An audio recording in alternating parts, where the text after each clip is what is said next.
concernant ce qu'on va appeler le chantier Bel Air ou le projet Bel Air, c'est un ancien corps de ferme qui se situe donc à proximité du centre-ville de Blois. Un ancien corps de ferme qui était en état assez dégradé, ce qu'on pouvait appeler notamment une passoire énergétique.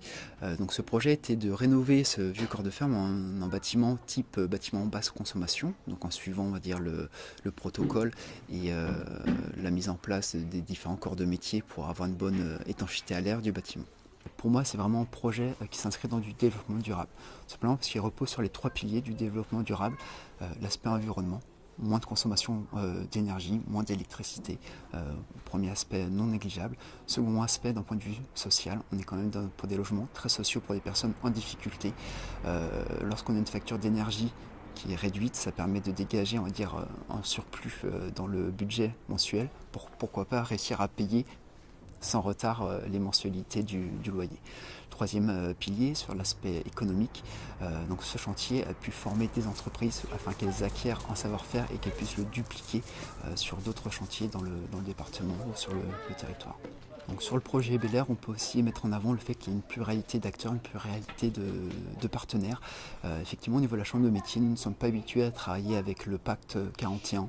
Là, c'est quand même bien le pacte 41 qui est venu nous chercher, la chambre de métier, pour nous proposer d'être partenaires sur ce chantier. Des opérations de ce type, ce qu'il faut quand même avoir un retour d'expérience parce que tout le monde est gagnant, autant les occupants du logement que les entreprises, notamment aussi le pacte 41.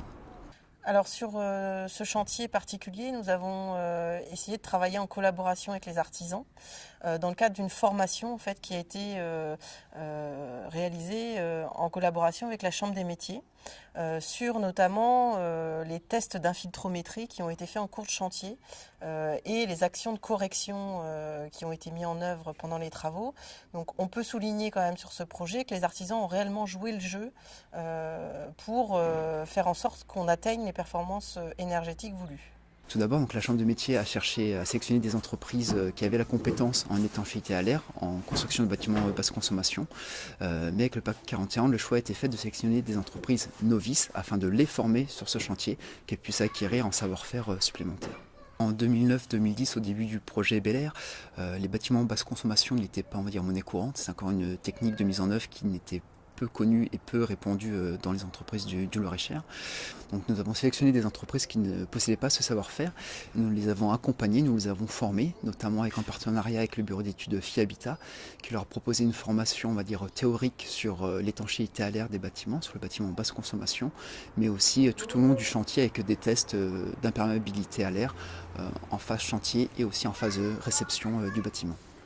Les équipements peuvent coûter plus cher. Au niveau de l'isolation, etc., c'est pas tellement plus cher. La mise en œuvre, le coût horaire, on va dire, est le même si sur les premiers logements, c'est un petit peu plus long parce qu'il faut les entreprises se fassent à la technique. Mais après, une fois qu'ils sont bien au courant de la mise en œuvre, il n'y a pas de souci particulier. C'est surtout au niveau des équipements, avoir des chaudières performantes, des systèmes de ventilation performants. On a d'ailleurs mobilisé un bureau d'études thermiques qui a réalisé des tests d'imperméabilité à l'air, ce qui a permis aux entreprises, qu'on a évidemment invitées à la constitution des premiers essais, de se mobiliser très fortement sur le thème. L'une des entreprises d'ailleurs a envoyé directement deux de ses compagnons en stage. Ça veut dire que le sujet est bien appréhendé, y compris par des artisans. Moi, j'ai envoyé 2 de mes ouvriers faire un stage exprès pour ce truc-là, pour apprendre à vraiment poser la laine dans les normes, apprendre tous les petits trucs pour l'étanchéité à l'air et tout ce qui va avec, quoi. En isolation, on est plus fort que certaines maisons. Il y a des petits trucs qu'on n'avait pas l'habitude de faire, qu'on est obligé de faire. On suit le descriptif qui est mis en place. Plus exigeant, ouais, en laine de verre, on met tout ce qui est en périphérie, on met de la laine de 100, un coefficient R310, chose qu'on ne met pas dans les autres maisons. On a voulu associer au maximum les familles présentes. On a essayé de voir avec eux ce qu'ils souhaitaient dans leur logement, ce qui était important pour eux. Parce que l'acte de réhabiliter, même en BBC Rénovation, doit s'accompagner d'un accompagnement social et d'un accompagnement à l'apprentissage des éco-gestes. Il va falloir les aider à utiliser les équipements qu'on va leur fournir. Les chaudières ne sont pas du tout les mêmes que celles qu'ils avaient auparavant.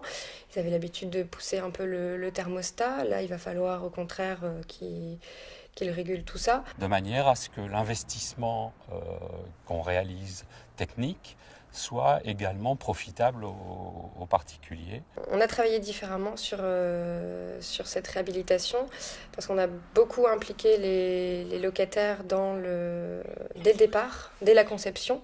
Imaginer la distribution des lieux en fonction de ce qu'ils souhaitaient. Et ensuite, il y a tout le travail après la remise des clés où là, il va falloir accompagner les locataires pour qu'ils s'approprient réellement leur logement qui est totalement différent de celui qu'ils avaient avant.